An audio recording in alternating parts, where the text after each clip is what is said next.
Hey folks, so Chess24 is also doing a their own kind of fantasy contest, similar to the one I just did for Quality Chess, and yeah, that one was fun. So I figured I would just try my hand at this one as well. The Candidates tournament is starting, I think, a week from today at the time of recording. So yeah, I mean, this stuff is always a lot of fun. Okay, hopefully I do better on this one. All right, number one, who will win the 2020 Candidates Tournament?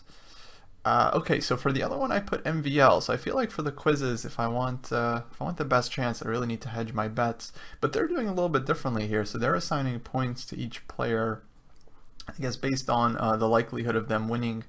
And so yeah, if you take risks, you get more reward if you end up being correct. Now I guess Fabi is kind of like the overwhelming favorite, but I mean 9 points for Fabi compared to 60 for MVL.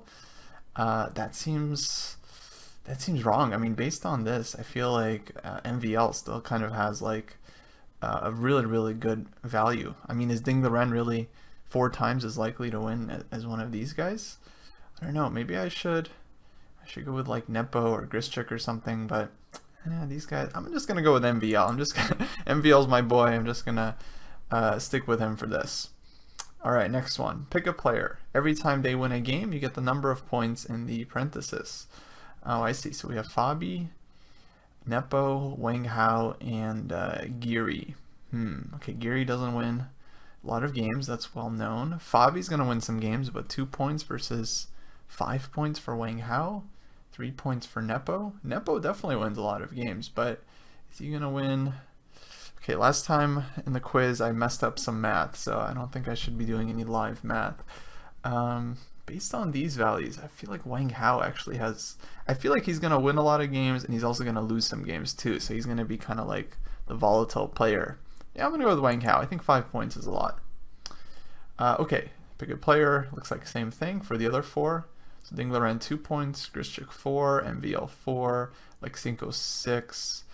I feel like I want to go with MVL on this one just because I picked him to win the tournament, so I do want to stay consistent.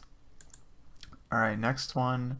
Pick a player. Every time they lose a game, you get the number of points in the parenthesis. Interesting. So let's see. We have Fabi for 8 points for a loss, Ding Liren 8. I feel like these guys aren't going to lose a lot of games. Gary's not going to lose a lot of games. These guys might lose some games. Alexenko is only 1 point behind these guys. I mean, that means, okay, if he loses 2 games and these guys lose 1 game, then yeah, that's huge. I mean, if he loses 3, then these guys would also have to lose 3 just to catch up. I feel like Alexenko is kind of the smart pick here. But that means he has to lose 3 games for every 1 game that Caruana or Ding Liren lose. That means if Caruana loses 1 game, if Caruana loses 2 games, that means he has to lose 6 games just to overtake him. Seems like kind of a lot. And Caruana, I mean, he lost games last time. He lost to Karyakin in a critical round, and how many games did he lose last time when he won? I don't actually remember. Giri, yeah, I feel like Ding Liren is really solid. This guy doesn't lose. Actually, I feel like Fabi's kind of overvalued here. I mean, undervalued, depending on how you look at it. Yeah, I think I'm gonna go with Fabiano, because if he loses, basically these guys can lose 2 games for every 1 game that he loses. So I mean, it's quite a bit. So if he loses 2 games, that means one of these players has to lose 4 just to catch up, which seems like quite a lot. I mean, 14 rounds though, a lot can happen. But okay, I'm gonna go with Fabi. Again, I am kind of hedging it because I'm rooting personally for Fabi. So if he ends up winning the tournament, then all of my brackets are just going to be horrible, but then I'll be happy that he won at least. All right, pick a player. Every time they draw a game, you get the number of points in the parentheses. And everyone has 1 point attached to them except for Giri, who has half a point. Why did they got to do this? It's not like he's going to draw twice as many games as everyone else. Like, he might draw 14 games again, but you know, these guys are going to be drawing like 10 games each, so it's not it's not even going to be close. I feel like Grischuk might make a lot of draws. I think in the other quiz I said Wang Hao was going to make the most number of draws. Okay, let me hedge things a little bit here. Sometimes I feel like Grischuk ends up making a ton of draws too. He's actually a pretty drawish player, but people don't give him crap for it because he's really funny in the post in the press conferences. All right, pick a player every time they castle queenside, you get 4 points. Oh, I love this question. All right, let's see. Nepo castles queenside a lot right off the bat. I feel like I should just go with him. Fabi, Grischuk. I think it's Nepo. Nepo, I feel like castles queenside in like almost every game. I saw him play like d4 and lose the game to Wesley So in 15 moves, castling queenside. So yeah, let's go with him. Pick a player. Every time they have a game that lasts 60 moves or longer, you get 2 points. Okay, who has long games? Geary definitely has some long games. I mean, he draws a lot, but he's a fighter and he defends well. Grischuk definitely has long games as well, though he also has some short games too. Caruana, Ding Liren. I feel like maybe Ding Liren will have some long-ish games. Maybe Alexienko is a smart pick here because a lot of players are going to be trying to grind him out, you know, kind of put pressure. What's the smart bet here? Yeah, I don't know, guys. If you have comments on this, please let me know. I'm very curious what other people think about this stuff. I guess I could just look up the stats, but that's kind of less fun. You never know like what's going to happen in one tournament. Who's going to play things out? I mean, it feels like Grischuk might have a lot of long games. Ding Liren, I feel like he's just going to win. Or a lot of times I just feel like his games peter out. Caruana definitely has a lot of long games too, but okay, a lot of people are probably going to be choosing him for a lot of stuff. Alexienko, Wang Hao, I think he tends to have long games too. I'm going to go with Wang Hao. I feel like I see him have a lot of end games, and I did say he was going to draw a lot of games, although in this one I said Grischuk, but maybe I'll come back to this one. Pick a player. Every time they capture an opponent's rook or queen, you get 1 point. Okay, this is a total toss-up. No one is... I mean, I like how they only gave 6 options here. Who did they leave out? They left out... Oh, Fabi and Ding Liren. Interesting. 2 favorites. Let's see. Who does a lot of trading? Geary. Geary trades, that's for sure. Let's go with Geary. You know what? I keep defending him on the drawish stuff, but... yeah, let's hedge a little bit. Let's say he trades a lot of pieces. Pick an opening. Every time it's played, you get the number of points in the parentheses. Okay, so e4 1 point, d4 2, c4 4 points, knight of 3 5 points. Wow. I feel like these are kind of being undervalued a bit because I mean overvalued. I don't know how to say it, but like because e4 is going to happen a lot, d4 is going to happen a lot. Okay, little typo there, that's fine. Even if e4 is the most likely one, I mean, yeah, basically it means like for every 5 e4 games, 1 player has to play knight of 3 or 1 player has to play c4, and that's it. I feel like there's going to be, I think I'm going to go with c4 here, because you tend to see a lot of English, as far as I remember, in these tournaments. I mean, what else is going to be? Like Nepo might play f4, someone really gonna play b3, knight c3. I doubt it. I think there's gonna be more c4s here. Okay, pick an opening. Every time it's played, you get the number of points. Yeah, e4 e5. That's gonna be the most likely one. E4 c5, e4 e6, French, Caro, e4 other. Are we gonna see some Scandinavians, some Perks, some Alekines? Doubtful. Wait, these are just as likely as the Caro or French? Wow, that's really 12 points versus 1 point. That means, okay, I keep doing this, but yeah, 12 games, e4, e5, 1 game someone picks Caro Kann, and no, I think Caro is still viable. Sicilian also seems quite likely, but that means like, what, like 8 Sicilian games for every 1 Caro? I'm going to go with the Caro here. I feel like this is the best value. French, I just feel like not many people really like the French. Although Wang Hao, Caruana, these guys, they can certainly take it out sometime. But I feel like the Caro It's kind of the best pick there. Pick a number of moves. Every time a game lasts this long, you get the number of points. Okay, so 1 point all the way to move 44, and then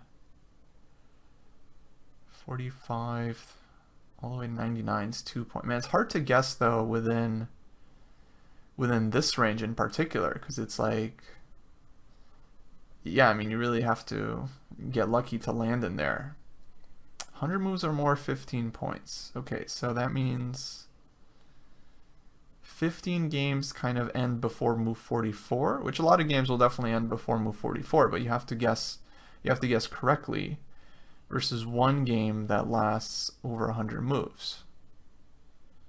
Kind of feel like I should go with this one. This just seems like so much potential. And yeah, like I mentioned in the other video, I mean, this is a tournament where players are usually fighting, so I think we're going to see like 3-4 games with over 100 moves. So for 4 games and 60 points, and then yeah, it would just be so hard to guess. Yeah, I think this is the best pick. Okay, pick one of these moves. Every time it's played, you get 1 point. Ooh, interesting. King b5. Wow, king b8. Some queenside castling there for black. Queen a1, queen g2, knight g7. You see this in the Berlin a lot. Knight c8, knight h3, bishop b1. Kind of liking bishop b1. I feel like this is a very typical move for white to play. Knight h3, not so much. Knight c8, maybe though. I'm not sure. Kind of feel like knight c8, because black does this a lot, you know, a lot of openings, like qgd, and of course it doesn't matter whether it's white or black, but these moves are all kind of, a lot of these moves favor white, some of them favor black. King b5, I guess, could be either. Queen a1 actually, I think, happens quite a bit. I feel like there could just be stats I can look up, which of these moves get played the most often. Let's go with queen a1, because I feel like this can happen for both sides. Okay, pick one of these squares. Every time a piece or pawn is captured on this square, you get 1 point. Wow, are they really gonna tally all these up? Okay, let's see. Nothing in the center. f7, g2, h5, e7, d7, c1, b6, a6. Based on this, I mean, f7, d7, e7, not so much. G2, possible. h5, a6, b6, maybe b6. I feel like this is just a total guess. Where do pieces get captured? I don't understand. Yeah, I like how nothing is in the center. Nothing on the 3rd, 4th, or 5th ranks, which is, of course, probably more likely. I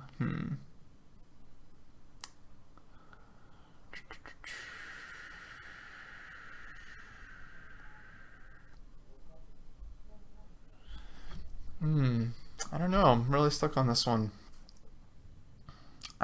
Okay, let's just eliminate options. I don't think c1 is likely. h5, a6, b6.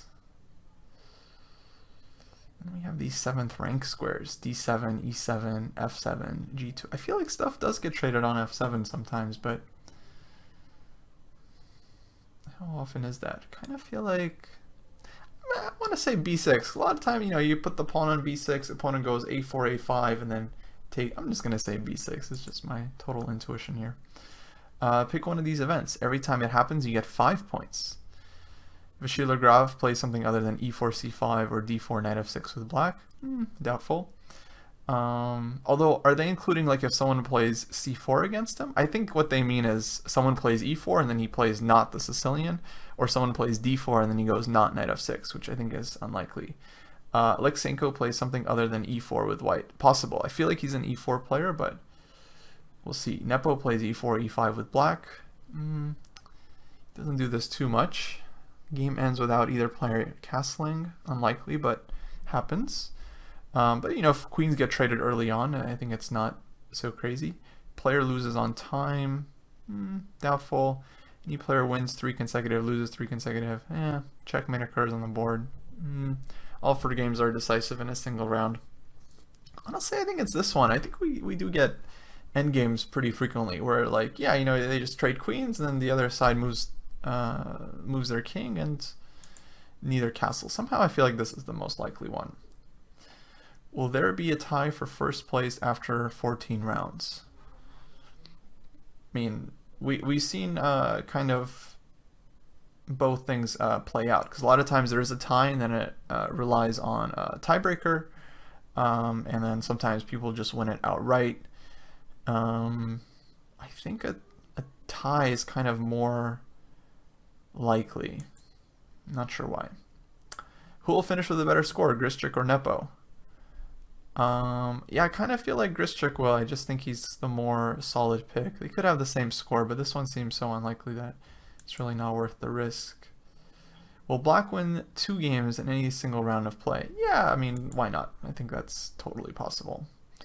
Will both games between Caruana and Ding end in draws? Well, let's see. When are they playing? So they play in round 3. That's likely to be a draw just because it's kind of early on. And then they play in round 10. I feel like if they were playing later on, it would be more likely to be decisive. But round 10, I think draw is pretty likely. So as much value as you get from saying no, I feel like it's just going to be yes. What will Giri's final score be? +1 or better, even score, -1 or worse? I think he's going to do well, +1. Will MVL's final score be? I really hope it's +1, so I'll just say that. And of course, yeah, will Alexyenko finish in last place or in a tie for last place? Yes or no? Will he finish in a tie or not? I mean, someone could. I'm gonna say yes. Yeah, I think it's quite likely. All right, tiebreaker question. Out of 56 games, how many decisive games will there be in the entire tournament? So 4 rounds, 4 games per round, 14 rounds. So on average, there's maybe going to be 1 or 0 decisive games per round. I feel like 1 is kind of a good average. But I think it's going to be a pretty volatile tournament, actually. I think there's going to be a lot of players. Because, like I mentioned, I mean, like, Alexyenko is a wild card. Wang Hao is a wild card. I mean, not official wild card, but a wild card in the sense, like, you don't know whether they're going to show up and be really strong or just get kicked around. I think Nepo's kind of a wild card. So these guys could easily end up winning or losing a bunch of games. I feel like I'm going to go with 16. Is that high? Like that might be a little bit high. I'm going to say 16. All right, so yeah, that was a fun quiz. I like that one quite a bit. And so apparently they're also doing like a round by round fantasy contest as well. So this is specifically just for round 1. I guess they're going to be doing these every day, which is cool. So yeah, let me just knock this one out as well. Okay, MVL versus Caruana. MVL wins, Caruana wins. Draw in 36 moves or less, draw in over 36 moves. I'll say draw in more than 36 moves. That seems like the likeliest results. Ding Liren versus Wang Hao. Wow, Wang Hao, 20 points for this. My God. Come on, Wang Hao, one time. I can't believe Ding wins is only 1 point. No way is this a good value. But actually, I don't know. Should I be...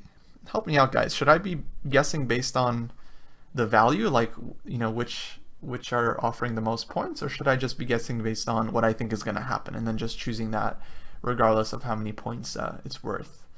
I feel like it's going to be a draw. Giri versus Nepo. Well, 15 points for this. That seems like a great value, actually, for a Nepo win. Because he has beaten Giri before. I don't think it's the craziest thing. Of course, it's quite likely to be a draw, but yeah, hard to say in how many moves. I'm going to go with Nepo wins. Just hedge a little bit here. Grischuk versus Alexyenko. I don't think Grischuk... I think Grischuk could win, but I don't think it's like I think a draw is still the most likely result here. It's like, okay, is it really worth risking just to get 1 point? I don't know. What's the math on this? How do you figure this out? 20 points is, yeah, I mean, that seems like a really high value. I don't think he's going to win, though. He could win. He could. I mean, maybe, let's see. In the quality chess quiz, I said Grischuk was going to win this game, but really tempted to go for this one. I want those 20 points. I mean, that's a lot. That's really a way to stick out from the crowd. I think I'm gonna go with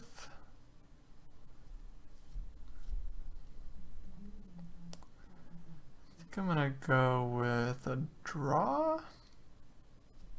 I don't know. I'm super torn right now. But I just feel like this isn't a great value. 3 points for a Grischuk win. I mean, it's unlikely. You know, draw is a more likely result. I'm gonna go with the draw. Let's be solid here. In MVL versus Caruana, which player will move both of their rooks first? Castling doesn't count as a rook move. The game will end without either player moving both the rooks. Okay, it seems unlikely. I'm gonna go with Caruana. He's kind of a more classical player. Likes to get his rooks in the game. What will Ding play on move 1? Okay, I think he's a d4 player. c4 I think is a good value here. e4 I feel like is unlikely. Yeah, very, very little chance of that. Let's go with c4. Giri versus Nepo. Will both queens be captured at some point during this game? Yes, no, only one queen will be captured. Could be, could be. Some queen sacrifice or a blunder. Let's go with no. 0 queens will be captured, I think. Maybe I'll come back to this one. Grischuk versus Alexenko. How long will this game last? Let's see. Okay, the only one that's worth 1 point is 41 to 50. 1 to 20 moves, 10 points. Unlikely. Kind of feel like it's gonna be more of an endgame type thing. So let's go with the long on this one. How many players will castle kingside? Oh, in round 1. It's confused there. Okay, 5 or less. 6 players, 7 players, 8 players. I mean, castling kingside is pretty common. Let's go with 6. I think is a good call. Will any player get their king to the opposing player's territory, 5th rank or further? In round 1, yeah, okay, you might have some endgame. I think 1 player, more than 1. Let's go with 1. Be conservative here. Select one of these moves. Every time it's played in any game, you get 1 point. Okay, bishop h3, queen h6, queen f7, knight c2, king b1, bishop h5.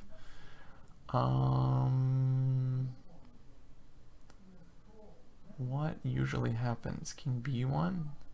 Right, people are going to be castling queenside. Bishop h3 kind of seems like a pretty common move. I'm going to go with bishop h3. Maybe we'll get some Catalans or something. Going by move number, which player will be the last one to move his queen? Okay, all players are worth 2 points, and then at least 1 player will have their queen captured on their home square. At least 1 player will never move their queen but not have it captured.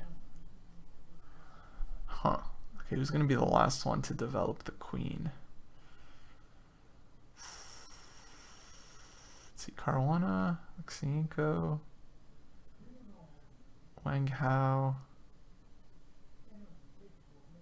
Tough question. I feel like everyone's going to move their queen. The question is going to move their queen out last.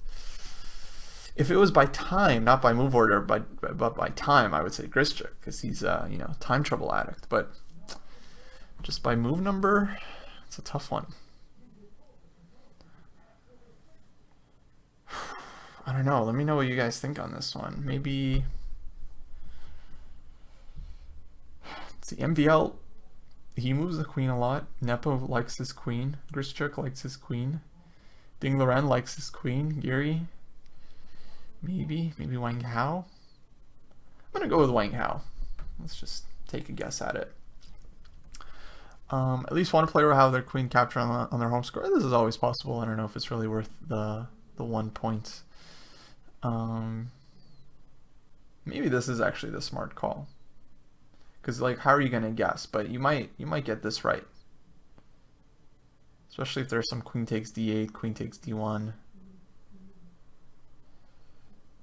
I'll go with this one, really. Yeah, I think this one, because it's such a crapshoot between all the players.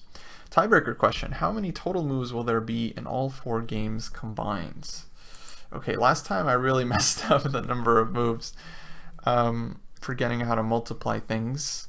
Okay, this time there's only 4 games, so it's a little bit easier. Okay, average is going to be between 40 and 60, so it's like 240 versus 160 to 240, maybe like 200. I feel like it's gonna be, I'm gonna say, I don't know, 215. So yeah, let's submit that. Well, all right, guys, that was fun. Yeah, if you think I messed it up, please let me know. I'm actually curious, like, what other people think about these questions. And if you want to do the form yourself, I'll just leave a link in the description, and then you can check it out. And if you like the video, please do leave a thumbs up and make sure to subscribe to the channel. It does really help my YouTube quite a bit. And yeah, I'll catch you guys next time. Take care.